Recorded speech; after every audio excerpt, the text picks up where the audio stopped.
to be honest with you, I'm glad Alex won. I'm happy Alex won because I want him to be as big of a giant in y'all minds as possible the next time I face him. You know, I don't care. At this point, I don't care if he can go on Magomed next if he fights him, and he could lose. He could lose. That's the fight that I want. All right? I don't want the belt. I want that fight. That's the fight that I want.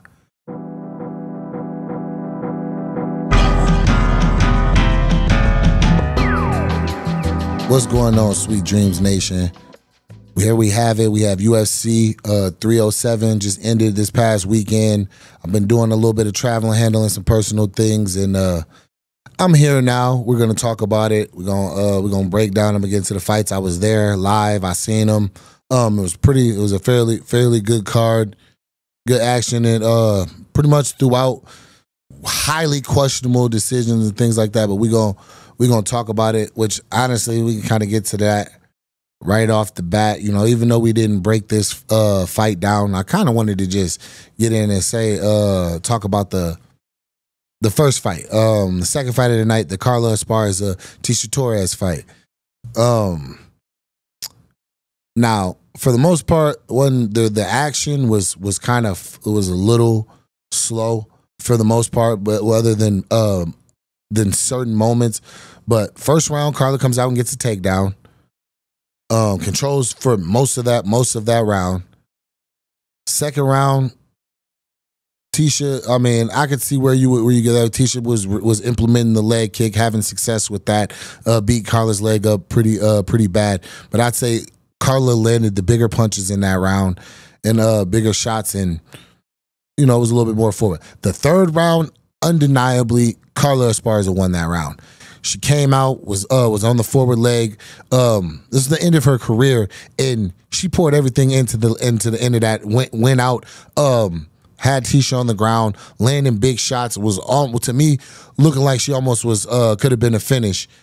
And we go to the judges' scorecard. You know, Legend, and just finish it out, and in that fashion, obviously won 2 of the 3 rounds. Minimum won 2 of the 3 rounds.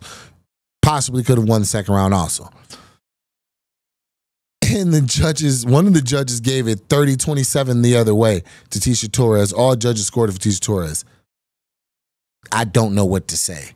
That decision was absolutely horrible. It was one of the worst that I've seen. And to send a legend and a champion out on her retirement fight that way is just like, bro, it's just disgusting and a travesty for the sport, bro. Like, it's just that's just really bad, man, and that's something we got to do better with. There were decisions that were wild the entire night. So going on into the card.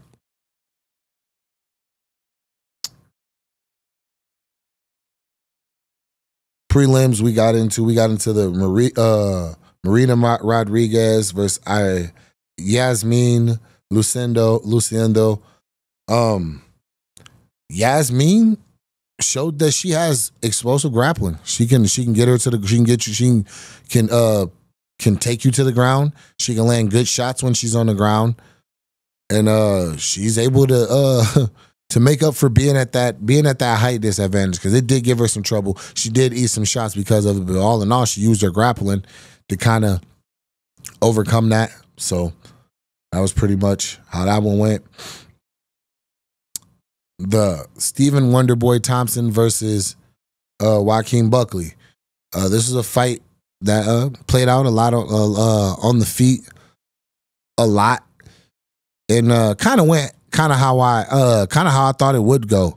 You know, for the most part, I thought Wonderboy was controlling range, but Joaquin made adjustments. Joaquin made some very, very good adjustments to his game. I would never take credit. It was some adjustments that I've been suggesting for his ass for a long time, but he made great adjustments. He looked very, very well. We didn't see the lunging and overextending Joaquin. We saw a more calculated, more aware of his positioning and aware of the distance Joaquin. And with that, we end up seeing a a vicious knockout in the third. Now, Joaquim had a takedown, had some takedowns, and he was also landing some shots, and he was pretty forward for a good portion of the time. And what I heard live from the show from was he was down on the scorecards before he got that knockout.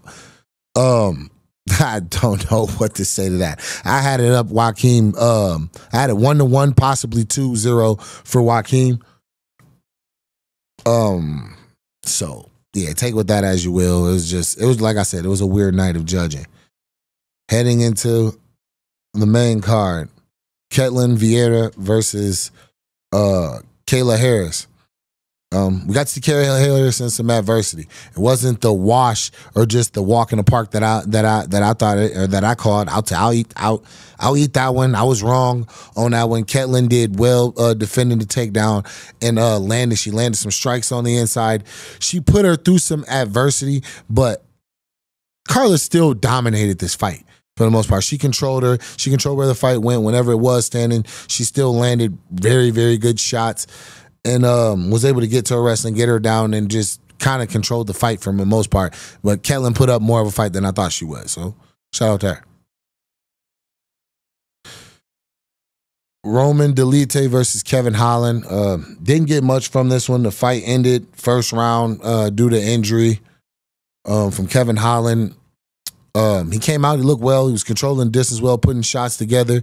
He had landed a few of them, caught Roman coming in a couple times on an overextension. Roman was able to fight through and get to a takedown and put Kevin on the ground and started taking control of the round. He was landing some ground and pound and getting to work.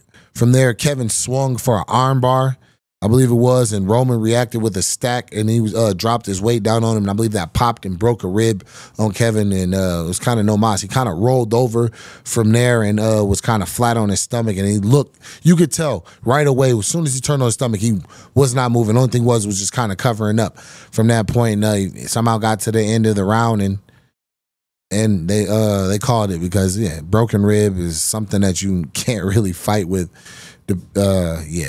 So that's kind of how that one went. Jose Aldo versus Mario Batista. A lot of hugging, a lot of fence hugging in this one from Mario Batista. Jose was looking dangerous as always. He was able to land, I believe it was a knee up the middle, or it might have been an uppercut that landed on Mario that actually cut him early on in the first round, I believe it was. But for the most part, Mario was able to kind of keep Aldo in a blender of work. He kept him up against the cage. He was pushing, punching combos, he put some combos together. Even whenever he got cracked by Aldo a few times, I believe he responded very well. He was able to throw some combos, land some shots back, answer back with some shots of his own, and then ultimately push him up against the cage and hold him. Now, did he coast through that a lot? Yes, he did. But that's Aldo's job to get off the cage, and his job to implement his game plan to stop whatever his opponent's game plan is.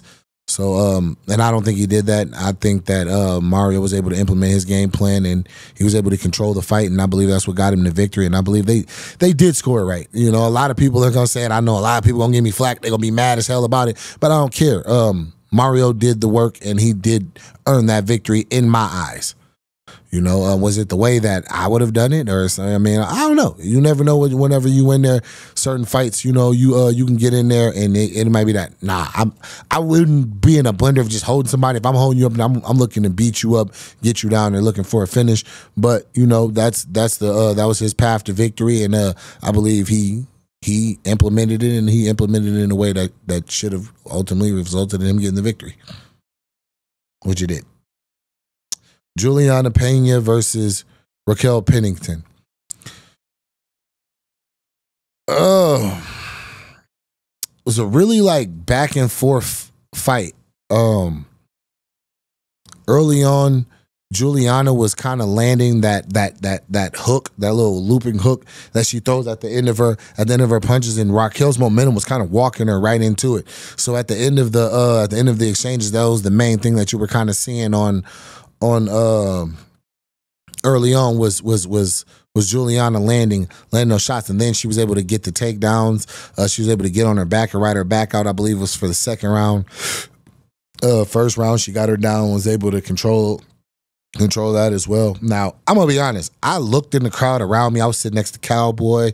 I had Aljo over here. We got Gagey over here. We got Marab over here, and I'm like, yo, who won this fight? Nobody knew. Even here was Cejudo's over there. Who won this fight? Nobody. It was a close fight. It was a really, really close fight. So for me, my takeaways that I kind of want to put out is, one, for Juliana, she's got to tighten up. She's gonna have to tighten up her boxing and her footwork. Right, the footwork, the way she throws with her arms out wide and kind of exposing, like she's got to tighten that up. She's got to get those elbows down, and she's got to crisp up her boxing.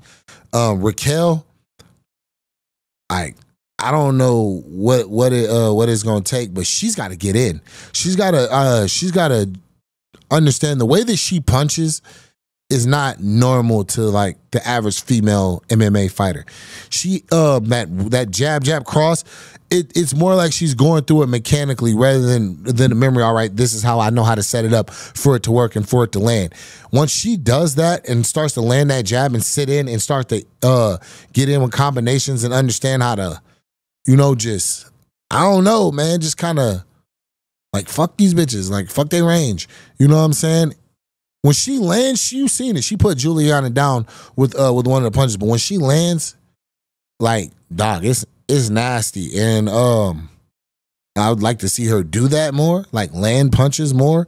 I was a little bit harsh on her beginning to leading into this, but she performed well. She came out. She was trying to throw. She kept the hands busy. I just think that's a deficiency in her game that she needs to adjust to, which is that range, which she has a little bit better, more margin to move in and kind of, to box, because she does have hands, she does have good head movement. From what I seen on some of those exchanges, and yeah, she can't do that. But Julia Pena is the champion. She wants Kayla Harris. I think that's a great fight. Can't wait to break that one down when it comes time to do so. And yeah, so moving on to the main event. Yeah, yo, before we even get into this breakdown, like, that's hilarious. It's crazy how y'all see a clip with no context, no nothing, and y'all just be ready to talk shit and just attack and come disrespectful as ever. And it's like,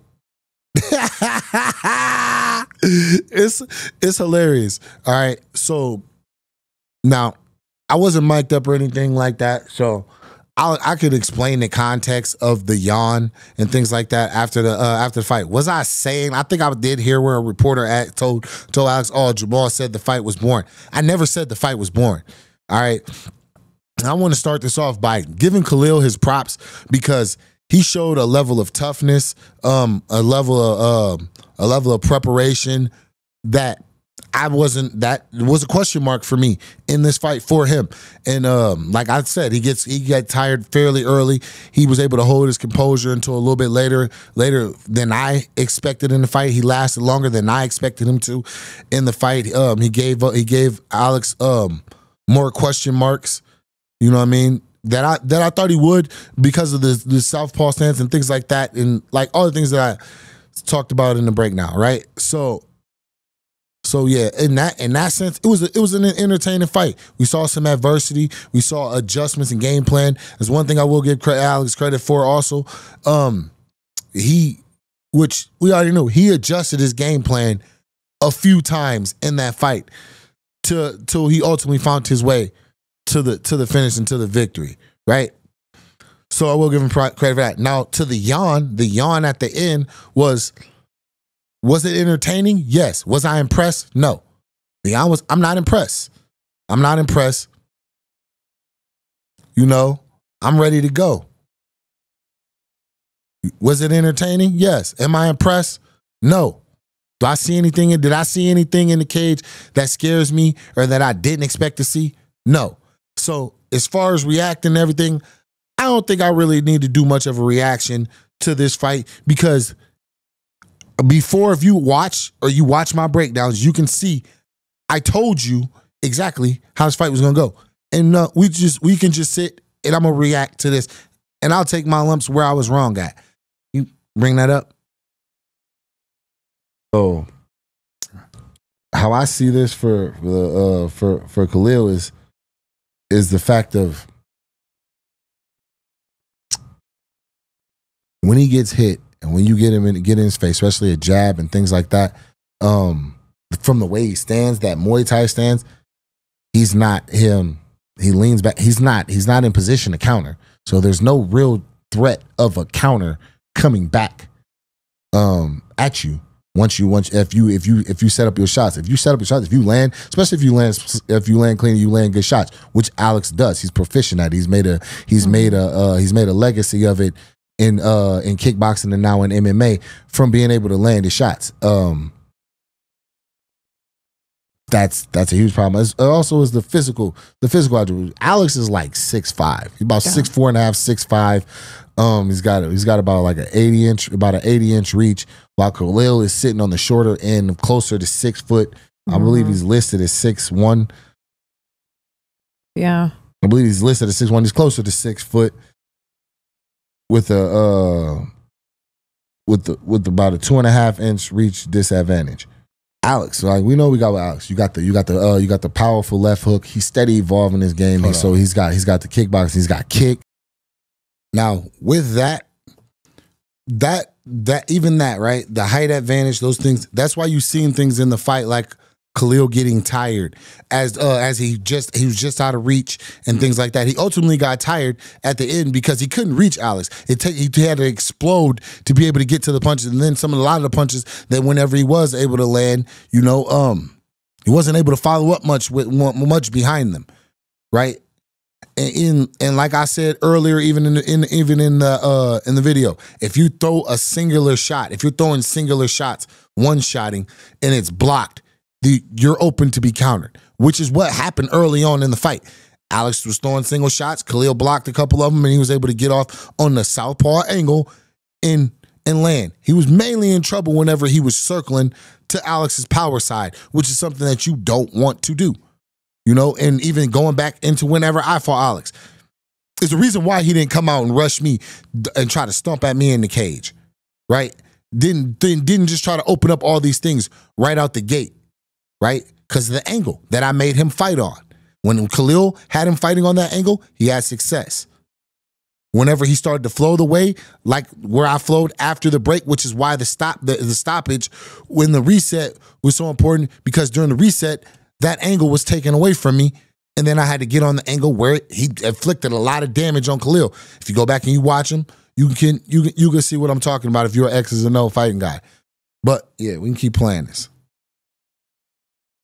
What if I said that was wrong? He's got elbows. He's got a full arsenal of striking attacks that he can open up with. As we seen in his last fight against Yuri, the guy's evolving. The guy, he's getting better. He's getting more comfortable in the way for him to set up his strikes in MMA. And I can kind of get why we're starting to see that more now, and that confidence opening up, because he's starting to get more confident in the fact that he's being able to defend the takedown and be able to get back up whenever being taken down.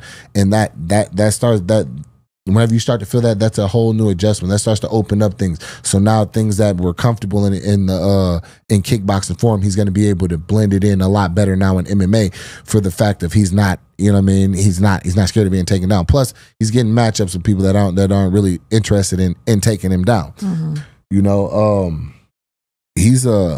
This is a good matchup for him. I'm not gonna lie. This is a hand-picked, tailor-made matchup for Alex to keep rising in his star and all of that.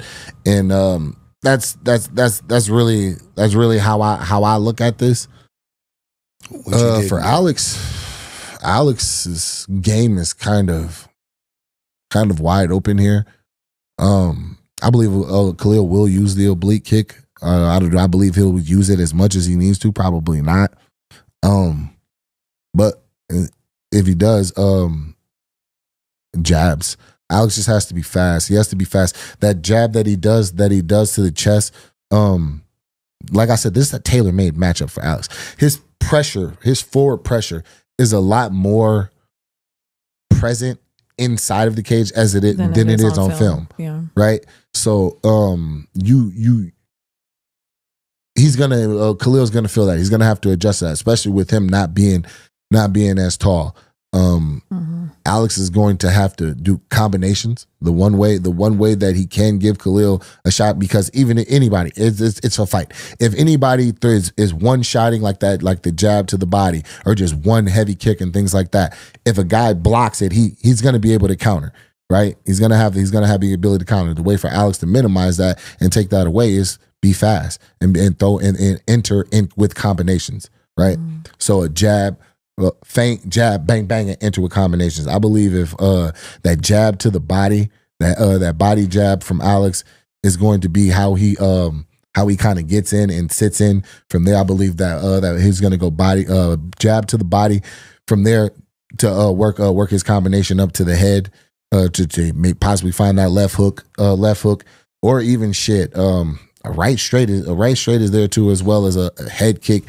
Knees up the middle, like he's got everything open for him in this. But I believe it'll start off of him just making that initial contact, like whether it be that little the lead chop kick or a teep kick of his own. I believe a teep kick of Alex's own would be highly effective and beneficial. When the fight started to provide a huge handicap for Khalil is if Alex decided to start going into like a teep kick or just putting heavy kicks on him to make him cover up. If Alex is able to make him cover up and become stationary and get in position where he can throw combinations, it's gonna be a short night for Khalil.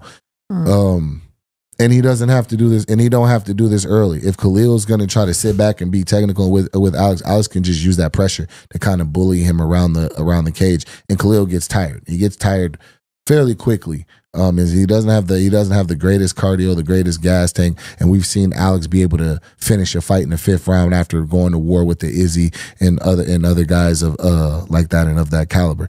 So yeah, I believe that's pretty much how I see this fight. He has pretty much how it Khalil went. Has a chance. He does have a chance. You know what I mean? That's pretty much how it went. Go back and watch the fight. You know what I mean? Watch the last round. Watch what was working for him. Like I told you ahead of time. You know, I know the game. I understand what I'm watching. Right? So, and to be honest with you, I'm glad Alex won. I'm happy Alex won because I want him to be as big of a giant in your minds as possible the next time I face him. You know, I don't care. At this point, I don't care if he can go on Magomed next if he fights him, and he could lose. He could lose. That's the fight that I want. All right? I don't want the belt. I want that fight. That's the fight that I want. But as far as what's next, you know, contract is already on the way. Name has already hit the desk. Touch 'em Up University. We'll be in session. Class will be in session soon. I'm gonna let y'all know where it's at though. And shout out to the fans. You know, regardless of all the shit that I see online, it's never that in person. I was in Salt Lake. People were lining up to show love and appreciation. Things that I was able to give my time. I had great interactions. I had a great interaction with a guy outside of my hotel, and just the people that I came in contact with, just great interactions. If any of y'all know the vibes, you know what I mean, and things like that. And that's what I'm focused on. If anybody knows anything, you know, the internet is not real. So we're gonna do that. Sweet Dreams Nation, I love y'all. Peace out. See y'all soon.